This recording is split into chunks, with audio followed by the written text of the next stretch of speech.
Hello everyone, in this video I'll show you how to make a triangle with rounded corners in Canva. So let's begin. First, open your project or any presentation or create a new. Create, see this, create a new presentation, then use tools, shape, rounded and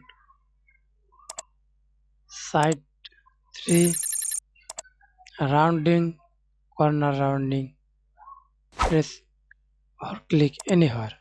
Increase or decrease to this size. Okay. Change the color.